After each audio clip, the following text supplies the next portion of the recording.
Pay close attention. What you're seeing today is fulfilling Bible prophecy.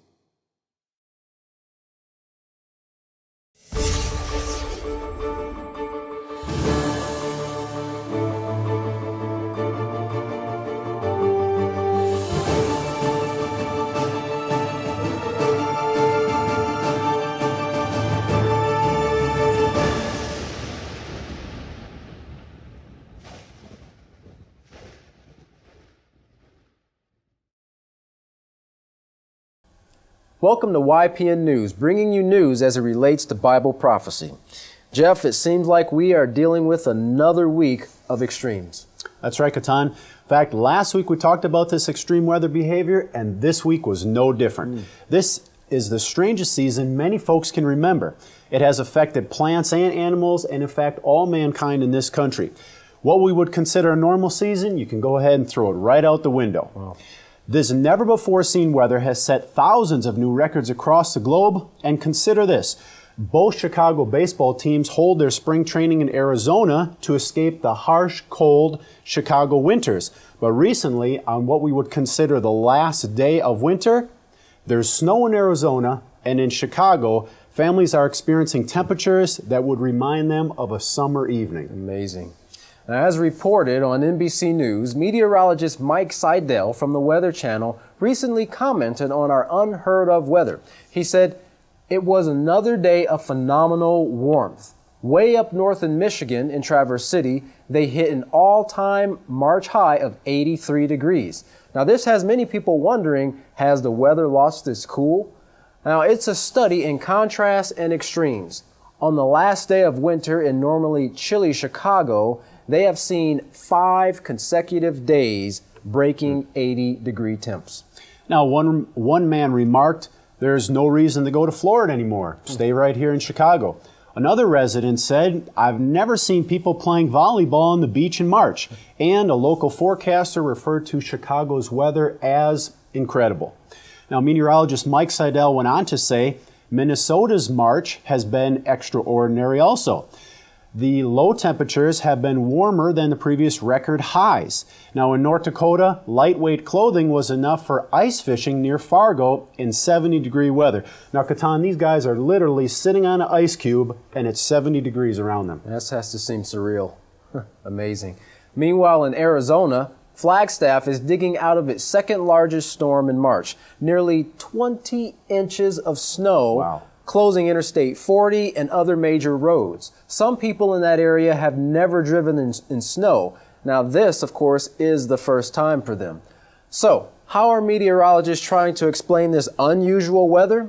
They say it's the jet stream reaching way into the northern Canada area, blocking cold air from moving south, leaving much of the country seeing high temperatures.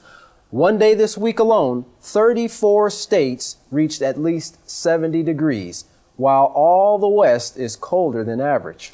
Now, as if the temperatures aren't drastic enough, there is a high pollen count in Atlanta, 35% higher than the previous record. We're seeing wildfires in Colorado and tornadoes in Oklahoma and Nebraska, downing power lines and damaging property as residents are starting to clean up. Now, we even saw a tornado watch this week in central Texas, stretching from the Del Rio up to the Dallas-Fort Worth area, and these slow-moving storms dropped a lot of heavy rain. And huge flood threats for 4 states: Texas, Louisiana, Oklahoma, and into Arkansas. We had flash flooding in Tulsa. Cars were stranded, roads closed, and the storms moved very slowly, as you said, making matters more difficult. Some areas were looking at as much as a foot of rain. A foot of rain. Wow. We could have historical flooding in parts of those 4 states that had these storms moving slowly across them. Now, meanwhile, to the north, records continued to be set. A lot of them this week, hundreds of them will continue to be broken. A predicted 86 degrees in Chicago for the coming days, and back in New York, temperatures will stay in a very pleasant 70s. Katan, this all seems biblical. Yeah, it's definitely extreme, like we've been reporting. Amazing. Well, if this extreme weather has got you feeling a little under the weather, maybe a cold or a flu, or maybe you've just received a scratch or cut your hand while you're working on your car. If you're thinking about reaching for that antibiotic, or maybe wanting to head to your local pharmacy to get an over-the-counter drug, heed the following.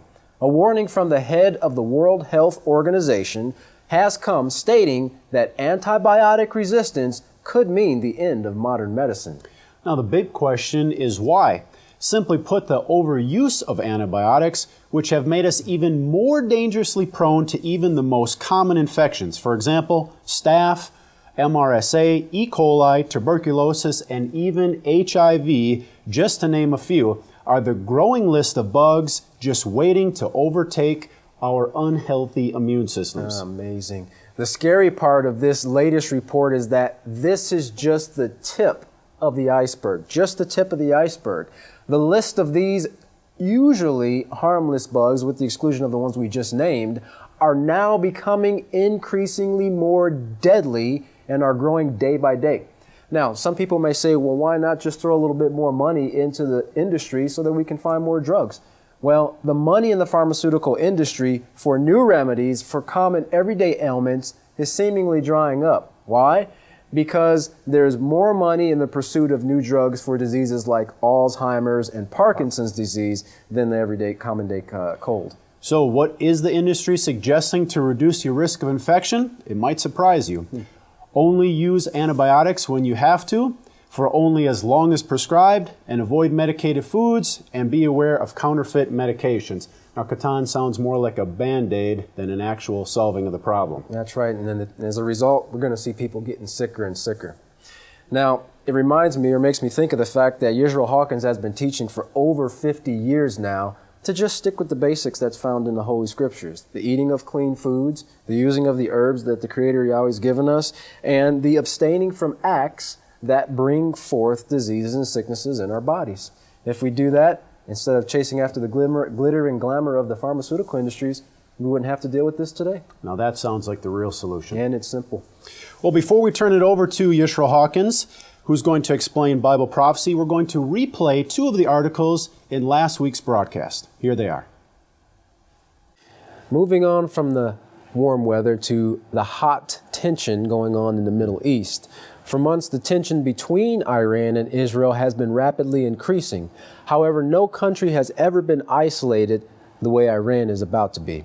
We learned this week that Iran will be electronically cut off from world commerce. Now, this is possible because the world's financial transactions go through a central computer hub in Belgium known as SWIFT. Established in 1973, the Brussels-based SWIFT is the spinal cord of the global financial system, a cooperative overseen by the world's banks. Now, more than $6 trillion in banking transactions between banks and businesses flow through its electronic pipelines every day. Disconnecting Iran from SWIFT is the most severe step taken thus far to try to cripple Iran's economy and force the country to end its nuclear program. If this drastic economic sanction doesn't work, Israel will continue planning for the military option. In an interview with CBS News, Leonard Schrank, the former CEO of SWIFT for 15 years, explained how and why severing Iran from SWIFT could cripple its economy. He explained that every bank in the world has a code. It's called a bit code, bank identifier code, or SWIFT code. The codes of some 30 sanctioned Iranian banks and subsidiaries, including Iran's central bank, the bank which processes most of the country's oil contracts, will be disconnected at noon on Saturday. Once SWIFT deletes a code, whether it's for the bank, the central bank, or the entire country, it will prevent them from having any access to or from the system. They'll be cut off. This move could cripple Iran's oil business and force the country into a cash and barter economy. Now, there are alternatives to using SWIFT, but they're less efficient, less secure, and definitely less automated. And it would take a long time to establish them with all their counterparties. So this move is going to hurt Iran. Theoretically, SWIFT is supposed to be outside of politics. Therefore, cutting off Iran's banks could set a precedence that could turn SWIFT into a political weapon. Leonard Schrank said, absolutely, it's a neutral infrastructure. But when asked if he believes SWIFT had to make the move, Schrenk commented, "We're talking about preventing a Mideast war, or worse." Now, SWIFT said that it was merely complying with the laws of the European Union and that the EU sanctions forced SWIFT to take action. Now, you may be wondering, what are the Iranian businesses doing in reaction to this? Well, there are reports that are coming that some Iranians are piling their money into speedboats and literally transporting it hundreds of miles, or 100 or so miles, across the Gulf of Dubai so that they can get around this sanction. So if these sanctions against Iran don't work, the Israeli military is preparing for what many fear is the inevitable war. Now, they're planning for a confrontation with Iran. And in recent drills, soldiers practice decontaminating victims of a chemical weapons attack. Rescue workers practice searching for victims of a missile attack from Iran or one of its allies on Israel's borders, Hezbollah in Lebanon or Hamas in Gaza. Lieutenant Colonel Jonathan Raz said these exercises have a new sense of urgency. When asked, "Are things getting tense?" he said, "Things in the Middle East are always tense." In fact, Prime Minister Benjamin Netanyahu told the Israeli parliament that he's prepared to act alone in dealing with the Iranian nuclear threat, with or without U.S. support. Israel is no stranger to taking matters into its own hands. In 1981, they attacked a reactor in Iraq when they feared Saddam Hussein was trying to build a nuclear weapon. Zev Raz led the mission to attack that reactor and says that he understands the tough talk from the Israeli government, saying that they have no choice but to talk boldly. They have no choice. What can they do? Sit and watch Iran become nuclear? It's much worse. And this is why they're preparing for the worst. Proponents of an attack said they cannot wait to see if sanctions bite or if the U.S. might join in, and that there's a time to act and time is running out. One more option, of course, is on the table, and that's threatening a nuclear Iran with Israel's own, of course, never officially admitted, nuclear arsenal. Well, it looks like what we're seeing, Jeff, is bullying on an international scale. Seems like if these leaders of today's nations were taught, as Israel Hawkins' father was taught, two wrongs don't make a right, we might be looking at a much more positive and peaceful outcome than what we're getting ready to see here. That's right. Katan, two amazing articles there we just saw. Iran being isolated from the world and Israel threatening to use their never publicly announced nuclear arsenal against Iran if these sanctions fail. Well, I'll tell you what, if it's hard for anybody right now to see, Jeff, that we are heading closer and closer and closer to war, these articles and what we're getting ready to hear in this sermon should definitely be an eye-opener for them. You'd have to be blind not to see it. Well, stay tuned now for Yishra Hawkins as he explains Bible prophecy like never before. From all of us here at YPN News, I'm Jeffrey Heimerman. And I'm Katan Alexander. Thanks for joining us.